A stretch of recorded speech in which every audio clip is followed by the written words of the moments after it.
Hello and welcome to this week's edition of the Premier Football Podcast on PFP Media. I'm joined as always by my good mate Joe Darty. Joe, how are you getting on today? Very good, Rafe. Nice and sunny here for a change, which is great. Not much to report though, because we're still in level 5 lockdown and you're not really able to do anything. What about yourself? Yeah, I mean, I'm enjoying the view from my window. I've got plenty of college work to crack on with today, and trying to put the weekend behind me. And I suppose this is, as always, my form of closure from football for the weekend before the working week starts. I can hopefully bury all of my frustrations here and get it all out and leave it all behind. Yeah, it's kind of similar for me between October and December. If you get me, when every week I would watch the Arsenal, and Arsenal would put in an insipid performance and end up losing. And it's very much the same for Liverpool at the moment, and it can really mess up the whole weekend. But yeah, important not to let it get to you too much. Yeah, well, look, we'll start with Liverpool. We'll maybe touch on the Manchester derby as well, and roll through a couple of the other big fixtures. Have a look at how the table is shaping up. I know that the Liverpool result was a topic of discussion among probably every football group in the country and around the world yesterday. I mean, nobody can really seem to believe what's going on, from going whatever it was 66 games unbeaten at Anfield to losing 6 on the trot.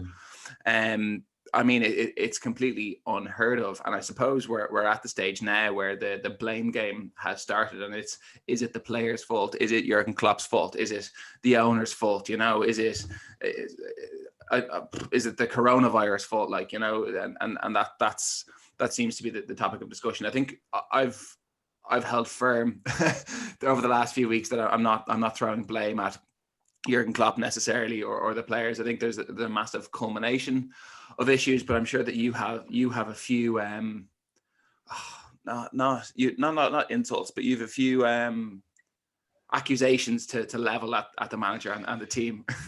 I'm going to try to lay off Jurgen Klopp, because the reason that Liverpool are in this position as defending champions in the first place is because of Jurgen Klopp. He wasn't given the money to go out and buy superstars. They did some very clever business in selling Felipe Coutinho for the money they sold him for, and were able to bring in 2 superstars in Van Dijk and Alisson, who instantly improved them at the back. But by and large, Liverpool improved so much because Klopp bought extremely well, and he developed young attacking players and made them into superstars. He made Roberto Firmino into the best false 9 hardworking striker in the world for 2 to 3 years. He did the same to the stage where Firmino was playing as a right wing back for Brendan Rodgers. This is it, and he completely changed it up. He brought in Mohamed Salah, who hadn't done it in the Premier League with Chelsea, and he made him into arguably the best right winger in the history of the Premier League. And with Sadio Mane, he elevated him from a key part of a mid-table Southampton team, but into the most dangerously unpredictable left winger in the Premier League. And these players have just stopped performing. So I know that Salah still has scored some goals, but I think he scored 4 in his last 12 or 13 games. And Salah is almost a goal a game player, at least every 1.5 games. It's the other two who have been less consistent in terms of chances created and everything, but it goes beyond the front 3 as well. The midfield haven't been performing to the required standard. The fullbacks, both Trent Alexander-Arnold and Andrew Robertson, are not playing like they were playing in previous years. I don't know if it's because of burnout or because they've just stopped caring. They think the season is a write-off at this stage. But whatever has happened, they've let their heads drop and they are not responding in the way that they should have done. There's a real lack of leadership in Liverpool at the moment. It doesn't help that they have Jordan Henderson and Virgil van Dijk out injured, who are their two biggest leaders in central midfield and central defence. But at the end of the day, they have more than enough quality throughout the squad to stand up and be counted for and to turn this form around. I mean, Robertson's the captain of Scotland. He's in a leadership position. Wijnaldum is vice captain of the Netherlands. Salah and Mane are both international captains Salah, as well. Yeah, Salah and Mane are both international captains. Thiago is really experienced. Where's the leadership? Where are the people grabbing the game by the scruff of the neck and turning it around for the sake of for their manager? I mean, Jurgen Klopp has had a torrid time. It's because of him that Liverpool are in this position. He's made these players what they are. They owe him a great deal, and they need to turn it around.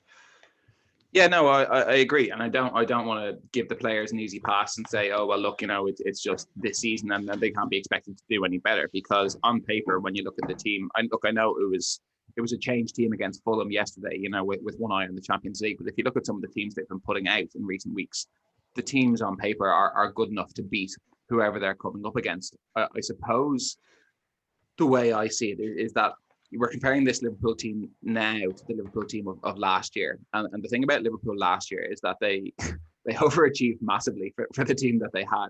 And I know they got a similar points tally the year before, but I think that they played much better the year before. Last year, they were winning games ugly, and there was just this belief and confidence that they were going to win every single game. They went behind. You knew they were going to get an equalizer.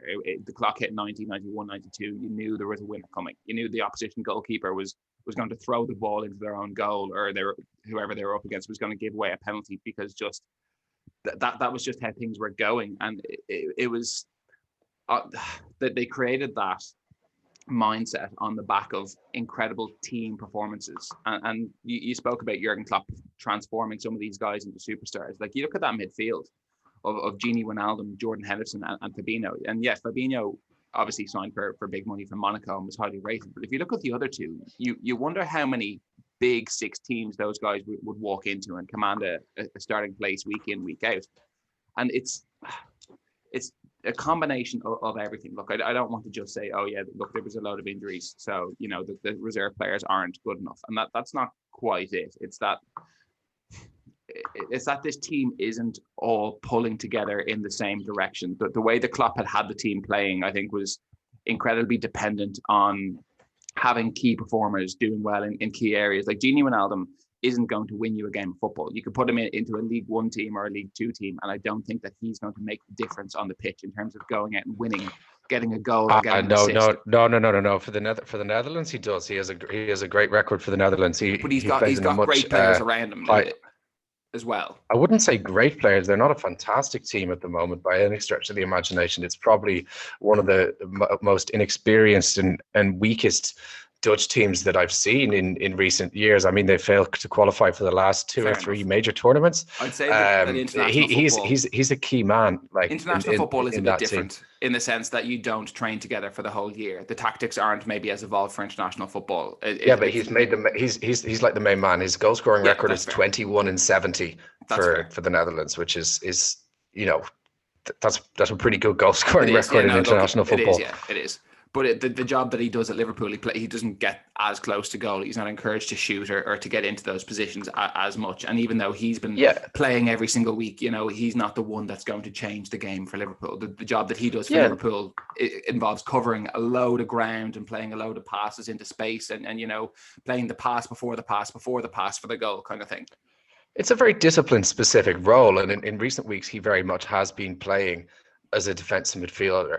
As the six, and I think certainly it was against Fulham, wasn't he? Yeah, no, he was, and that's the job he's done a lot this year. In the absence of Fabinho and Henderson, who have obviously been playing in defence or been on the treatment table. And look, I don't want to get bogged down on injuries, and obviously, look, it's going to affect how the team goes forward and whatever. But I don't think that there is any real reprimand for the likes of Mane and Firmino that you touched on there. I think the only thing I would say is that Jota was signed in the summer, identifying that something did need to change with the forward line, whether it was to replace one of them, whether it was to start swapping them out or give them minutes. But I think that it was identified that a change was needed, and I think everybody watching Liverpool now knows that a change is needed at the top end of the pitch. I think that what happened last year was that they got away with one last season of just that front three. they decided they'd go down that route, and they got away with it. I don't know if you noticed last year, he had a for Firmino's goal scoring fell off. He scored 9 and 38 in the league. After previously hitting double digits, like in his previous seasons in the league, and it was obviously Mane and Salah who carried on. But the way that they were playing, those front three were playing is they were doing defense and attack every week in every competition. And Liverpool went far in the Champions League, and they had a thin squad, and those three were playing every week. So I think they got away with one last year. There are a lot of tired legs in that squad this time around, and there've been a lot of muscular injuries. I think Van Dijk's aside, the regular Matip players was who have contact been as well, picking up. And Matip was contact, but he has his He's got a I don't know, history, his musculoskeletal system. Yeah, he has a lot of niggly injuries, but a lot of the key players who've been getting injured this season, man, it's muscular. Yeah, this is true. It's tired. It's the body. The bodies they've taken so much. I completely agree. We know ourselves from running. Like, but you see guys like Jota coming in and picking up muscular injuries, and now Kabak and Nat Phillips and guys that wouldn't have been involved over the last few years are also picking up these crazy muscle injuries. Question for you: what for these new guys coming in?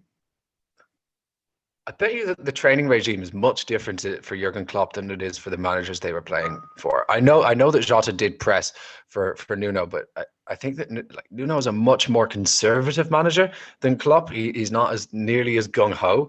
There's a obviously that he was pressing, but could it be that the players coming in are, given COVID, and there has been so many games in the last year, that they're failing to adapt to Klopp's training regimen? I'm just putting a theory out there, just asking the question. It could be, but I think it's speculation. And I mean, there's been changes in the Liverpool medical staff over the summer as well. I think one of the old Arsenal physios came in, one of the City physios came in. They let go a couple of senior guys, and there's all sorts of rumblings about things that could be going on there. But look, the truth is, we just don't know. And from the outside, it seems like terrible luck, for lack of a better word. I think that Liverpool last season, and even the season before, were an incredibly defensive team. Last season, I think they won a record number of games by 1 goal. They weren't blowing teams away, scoring 3 or 4, and that's to follow up on the point you made about the goals. But it was controlled a little bit. Yeah, it was controlled. There was never any risk of them conceding, but that was because of how they played. They put 9, even 10 men pressing the ball sometimes, and they just leave Virgil van Dijk or Virgil and Gomez sitting minding the house, and they've obviously had to keep the fullbacks a bit further back, or the extra 6 deeper, or 2 holding midfielders instead of 1, and they are changing it a little bit, and there are fewer numbers forward to keep teams penned in. But I also think that teams towards the back end of last season did figure out how Liverpool were playing, and they started to identify those long balls that could be played into the corners. We saw that at the start of this season in the Aston Villa game. I know Adrian was in goals, so maybe take off 2 or 3, but we still would have conceded, 4 or 5 goals in that game, and it could have been more. Yeah. So, I mean, these issues were there, and I think Klopp did need to evolve that team anyway. But I don't think that with everything that's happened and how the season has panned out, that he's really been given the chance. And once the injury started, it's very difficult to change that system and change that style mid-season this season because of the fixtures. The games are so close together. There's not a lot of training time. Every time you do get 2 or 3 training sessions together, somebody else goes down injured, and it's been a complete shit show from that point of view. Yeah, it has. But like I said, when you see some of the teams that we put out, and some we should still look. Fulham yesterday. Fulham are a well-drilled team, and I think Fulham should be a mid-table team the way they've been playing. Their finishing has been atrocious all season. But if you look back at Brighton, getting beaten at home to them, or Burnley are in that run as well. But this is it, Rafe. I mean, it's Burnley, Brighton, City, Everton, Chelsea, Fulham, 6 defeats in a row. 1 goal scored in a 4-1 defeat at against Man City, and that was a penalty. Yeah, and a lot of those games have 1 shot on target, 2 shots on target as well. You can't. I mean, the contrast with last season it doesn't make sense. It really doesn't. It doesn't make sense. I'm struggling to kind of work out how this has happened, because it's the belief. It's gone. They're completely deflated.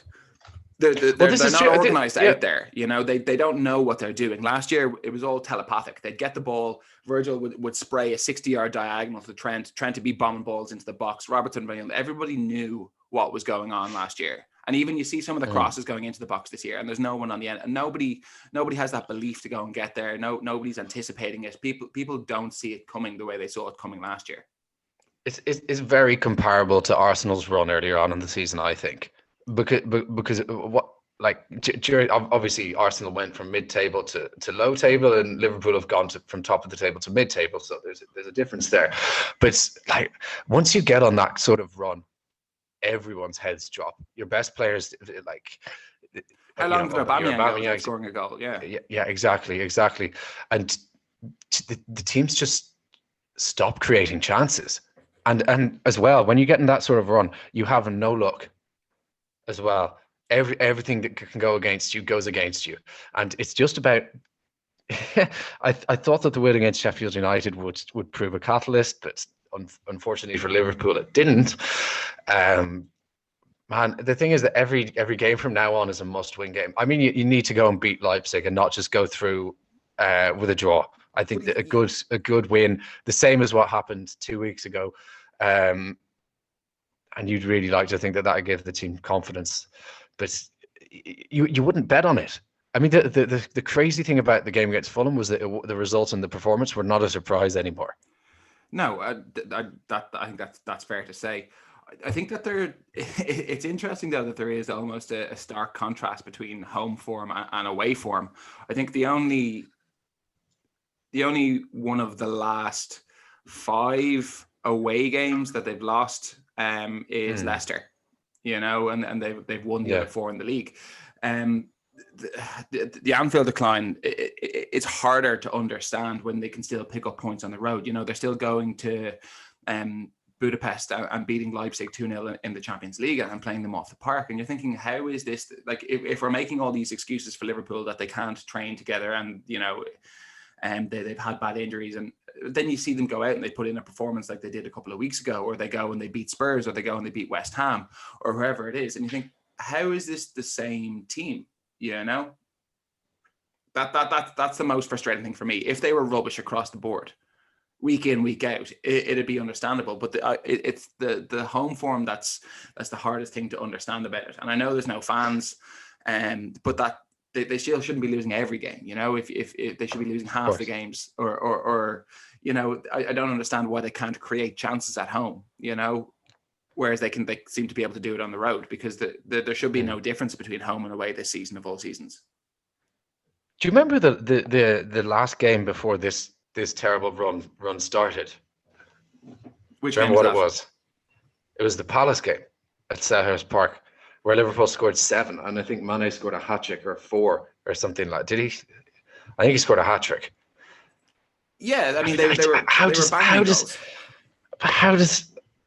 Well, I mean, look, they were top of the table, Joey. In December, at Christmas, at New Year's, they were top of the table, and then they were hit by another wave of injuries in terms of Matip, Diogo Jota, Jordan Henderson, Fabinho at different times, and there was a lot of other small injuries as well. James Milner, Alisson, Alexander Arnold, you know, Costas was out for a long time, Milner was out for a long time. Like, it has all happened, and they had to, like, there is some method behind it, but it's the difference between the home and away stuff that I can't understand, you know. And thankfully, the Champions League game on Wednesday has been moved away from Anfield back to Budapest, so I fully expect them to go and win there. Liverpool also don't have a home game in the Premier League for over a month now.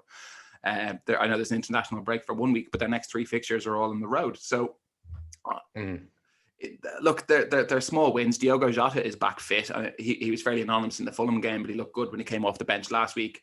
Fabinho came off the bench for 15 minutes yesterday, and he played in midfield. And this was a joy to watch. He was our best player for the entire match in those 15 minutes that he came on. You know, he was winning the ball back, passing the ball forwards. He looked like he believed something might happen. He was the only one that even looked like the same player that we've seen last season or even before Christmas, you know. And please God, if we can put out 2 centre halves and get him back in midfield, I think that really could be a catalyst to seeing some change in how Liverpool are playing, because they've been rolling over in games. That midfield isn't combative. You know, if you're playing Milner and you're playing Gini Wijnaldum, these guys are great for running around, but they don't put in tackles. You know, they sit off.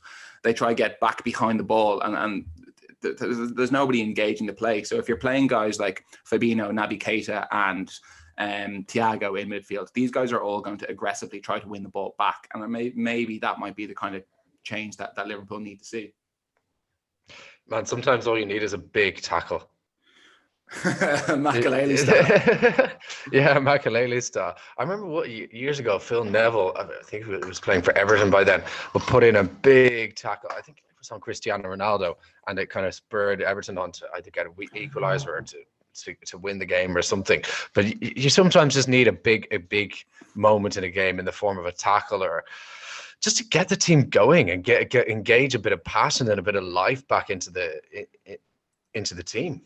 I think not having fans is an absolute killer as well. You know, but everyone's suffering from that. Everyone some teams are suffering more than others. All teams don't have fans, yes, but if you look at West Ham's contrast of form with and without fans, I think very true. Yeah, I think Arsenal and Manchester United are actually in the middle of the form table with and without fans. Liverpool are right down the bottom with Sheffield United, but Liverpool are so clear down the bottom without fans at home, and West Ham are so clear at the top. Some teams have been affected more than others. You know, some teams had shocking home form. I think Brighton were another team that were really poor at home last season as well, that have been better now. Newcastle should have been better at home, but weren't as well. I mean, some teams' fans have a tendency to get on their own back, you know, and it actually adds pressure. Yeah, they do. Playing at home. Whereas, I mean, when you play at Anfield wearing a red shirt, you know, you've got the unrelenting support of 50,000 angry Scousers behind you, and it makes a difference. And look, I don't want to harp on about it too much, but I think that next season, with fans back in stadiums, with players back fit and available for Liverpool, without European football. Without European football. Well, look, do you know what? The Champions League is its own entity. I mean, Liverpool in 2005, in 1980, missed out on the European places and went on to lift the cup that year. So, I mean, I think they are two separate competitions, very much so. And, they have a unique relationship with the European Cup as well, Liverpool. Yeah, it's their competition. It's certainly from English teams. Obviously, they're by far and away the most successful English team in the history of the European Cup. So you know, as bad as things get in the Premier League, you never write off Liverpool in the Champions League. Yeah, and look, I'm not saying we're going to win it. I'm not even optimistic that we're going to win it. I'm hopeful that we will maintain our advantage in the round of 16 and get into the quarterfinal.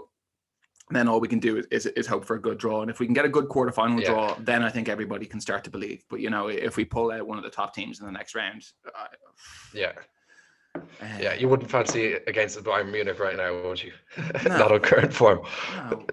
But this is football. You just never know. Like, nobody's expected to see what's happened happen. So who knows what will happen. And look, let's talk about teams at right at the top for a minute, at the top of their game. Manchester City, Manchester United, the Manchester Derby.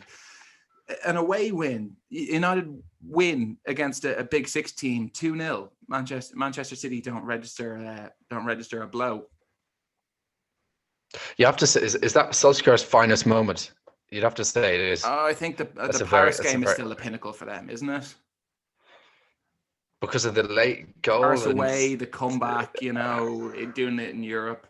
I mean, I don't know. Yeah, maybe it is. I don't know. If United were in the title race, if United were in the title race, that's true. Yeah, that's true. That game is just given the run that. Well, man, you think it is, but it's 9 points with 10 games left, and that has been overturned points in the past. Yeah, it's 9 points. Yeah, it's 9 points with 10 games left. So you never say. I mean, it looks no. I don't think so either. It's the title race that I'm thinking of goes back to United overtaking Newcastle, I think in 95, 96, when Newcastle points. Had it's 11 points now, is it? Yeah. Okay, right. Yeah, well, no, I think that's probably it. I think even 9 would be a tough ask. Yeah. No, it's a very tough ask. But I mean, come on, that's a very, very good win for Manchester United, and for Ole Gunnar Solskjaer. I mean, how many of us, and I say us because I mean you and me as well, Literally included us, in yeah. that, completely wrote him off and completely wrote off so many of this squad. And to their credit, this is looking to be a much more impressive second place finish than Jose Mourinho's second place finish in his second season as Manchester United manager. Yeah, okay, look, I'll take that. You know, a lot of the performances are better. It's a nicer style of football. I think the fans are more on board with it. But I mean, Mourinho got to an FA Cup final and won the Europa League that season as well. So if United end the season without a trophy, it's just another second place finish, isn't it? No, I meant in terms of like specifically the second place finish. Yeah, no, I know what you're saying. That was the season before. That was the season before when he won the Europa League. Oh, was it? Yeah. It was his first season. Yeah. Okay, yeah. But I mean, is that an achievement I get your point, for Manchester United with the money they've invested over the last few years, with the size of that squad, the power that like? Well, breaking into the top two,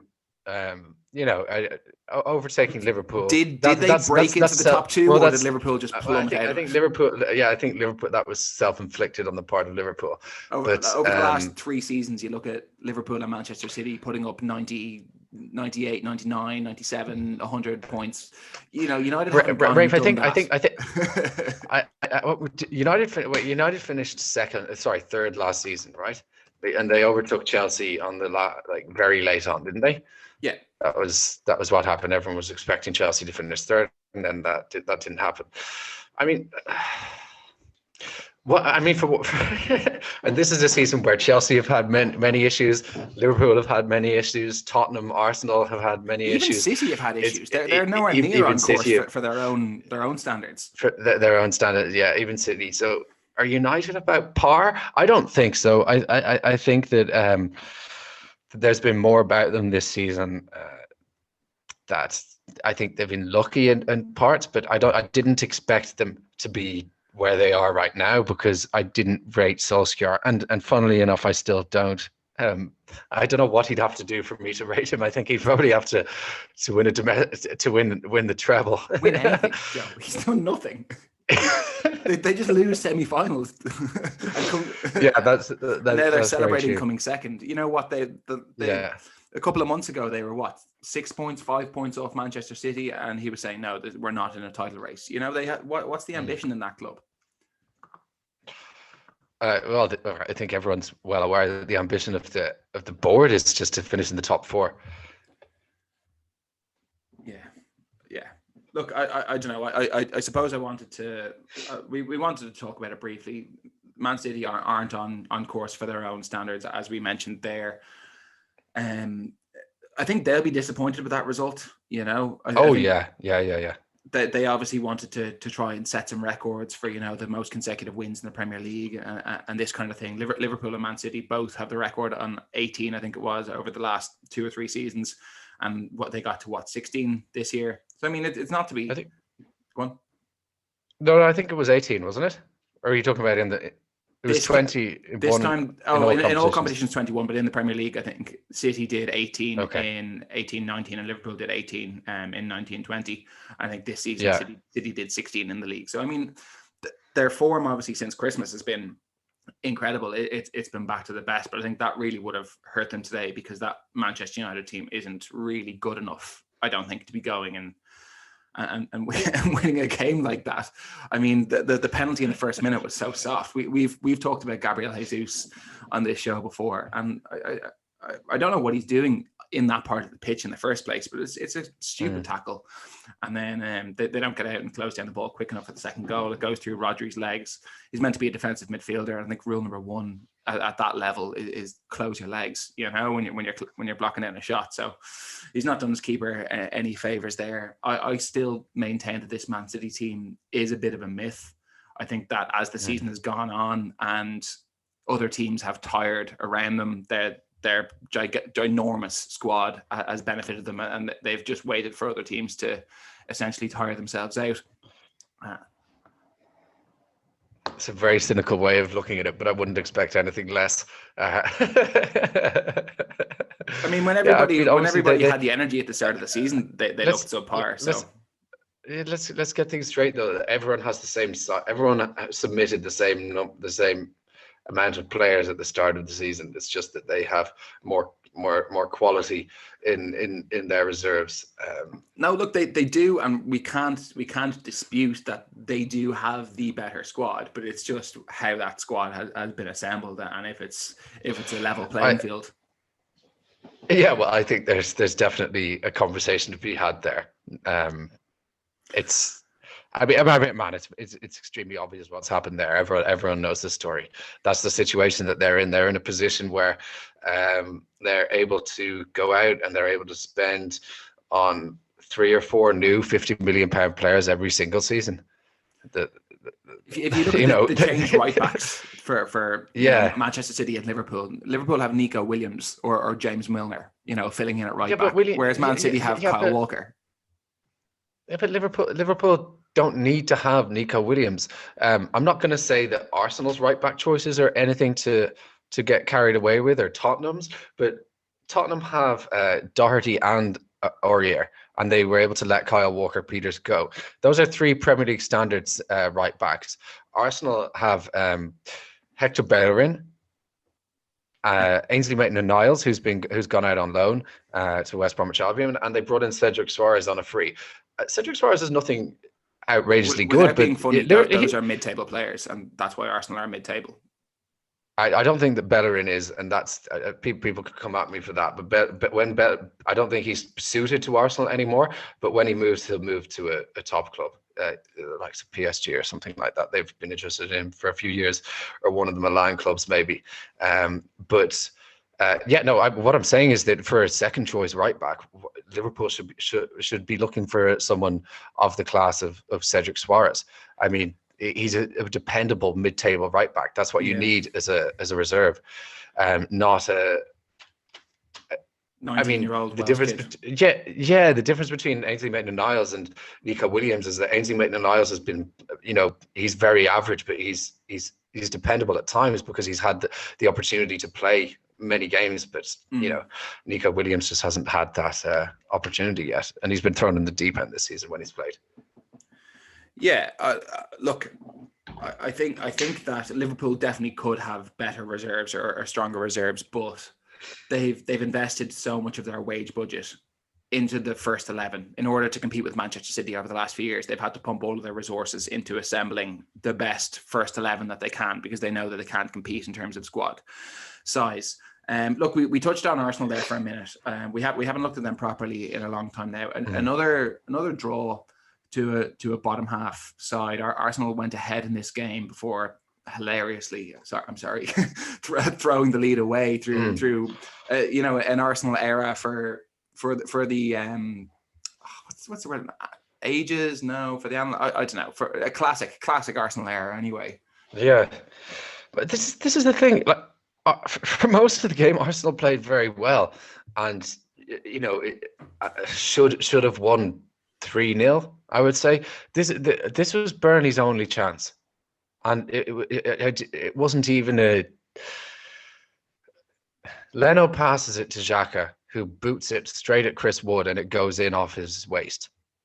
I mean, it's insane. It's insane that level of ineptitude from Xhaka there, who has been playing well in recent weeks, but he does that. He has those moments. He likes to pass to collect it in his own area or just outside and pass it straight to the opposition. He regularly. What's not a good quality for a Premier League footballer. It's really not.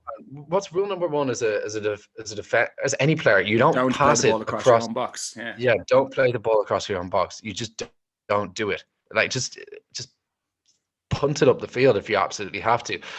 Arsenal are their own worst enemies. The number of unenforced errors leading to goals this season, especially in the second half of the season, is insane. Honestly, every single goal in recent weeks has been an unenforced error. I So think once Arsenal cut those, they need to stop playing the players, and it is the likes of Granit Xhaka who is often culpable for these mistakes. They need to move on from players who keep on making these errors, because they're not. It's not possible to coach these errors out of a 30-year-old, I think I 28-year-old, think however old he is. I think everybody at this stage is aware of Arsenal's issues at the back. You know, whether it's one or two of the centre halves that aren't on it, or whether it's the deep lying midfielders. But I want to talk to you about a couple of the forwards. We haven't spoken, like I said, in a few weeks about Arsenal. And I think over the last maybe 3 weeks, we've seen a change in form for Willian, who was written off by many of the Arsenal fans months ago. Do you think that there's still hope for him? I hope so. I mean, he's on Rafe. He's on a 3-year contract on over £200,000 a week. He's not going anywhere. So I want him to continue this form. He's been decent. I don't think he's been fantastic, but he's been fine. If he continues playing like this for the rest of the season and next season, however he plays in his third season is I couldn't care less. As long as he can be consistent. I'm not expecting him to be a match winner week in, week out. I'm just expecting him to be competent and to be looking to get on the ball and make things happen. That's all he needs to be doing, and contributing assists and the odd goal. So yeah, I'm absolutely fine with how he played. It's long overdue, but I don't think it detracts from how poor he was at the start of the season. But then he wasn't the only one. Yeah, well, look, Arsenal obviously started so poorly and almost found themselves in the drop zone for a long time. They did come back, and they have clawed their way back into the middle of the table. But then over the last maybe, 3 weeks, we've seen them almost stutter again. You know, I think everybody almost expected them to continue climbing, especially because a lot of the teams above them were slipping and dropping points, and they almost got themselves back into that mix. And people were almost talking about Arsenal and the Champions League. And now all of a sudden, in the last 10 days, that seems to have disappeared. Yeah, it's one step forward, two steps back, and again, it's unenforced errors. They just need to cut the. Do you still see progress at the club? Yeah, I do. It's much changed since this in comparison to the start of the season. There's a clear style of play. I think that the players he's brought in. Recently, Saka moving to the right hand side. Pepe has hit form. Smith Rowe, although he didn't play at the weekend because of injury, has been very good. Ødegaard makes things happen, and Aubameyang is in form again.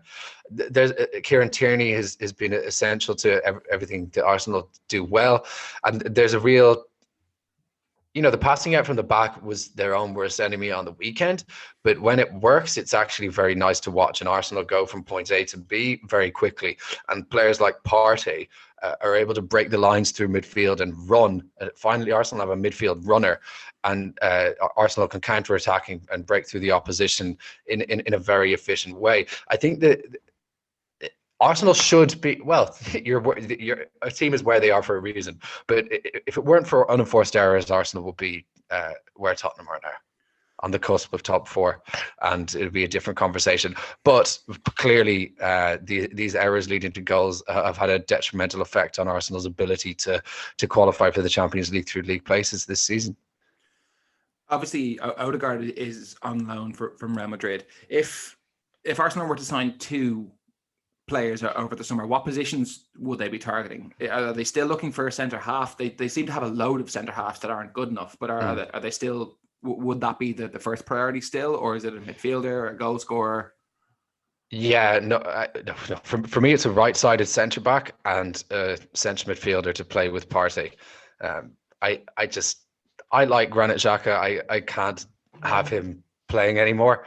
He's better than Ceballos. He's better than El Neni. I don't want to see mistakes like that.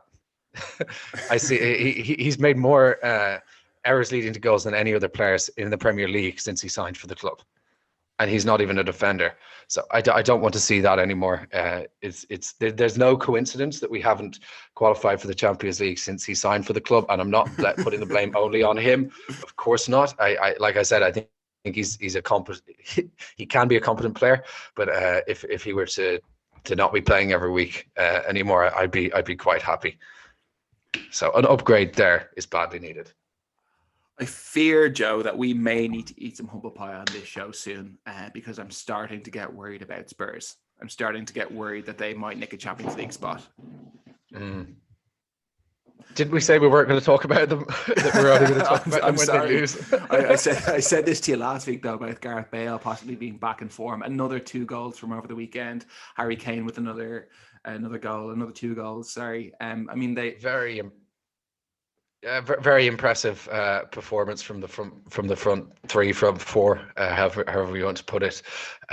Ruthlessly putting Crystal Palace to the sword. And if they continue like this, they've every chance with Leicester's typical end of season form, and with the inconsistencies of, do you know what? Tuchel's Chelsea look difficult to beat. They look well organized and dogged and uninspiring, but they look well set to claim a Champions League place because they're so pragmatic.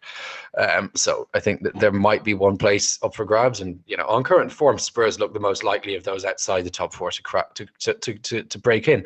But things change very quickly.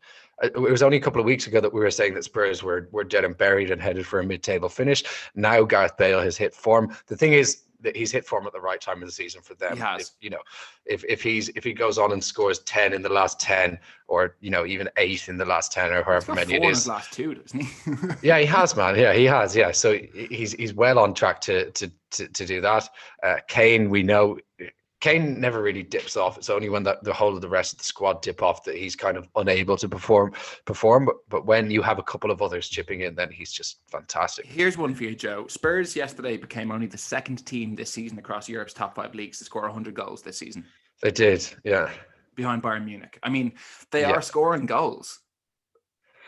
Yeah, they are, because they have great attacking players. So it begs belief why Mourinho was playing such a defensive style of football when they were losing games. I mean, it's how they were winning games at the start of the season and why they looked so good. They were sitting back a bit, was because he was letting the front 3 flourish. And I think that even if you're not able to pick Bale, Son and Kane, if you're only able to pick 2 of them and one of their less high profile forwards, still give that front 3 the chance to go out and score goals, because that's what they're good at. We're at the stage of the season now where every game just seems to become bigger and bigger in terms of what it does for the table.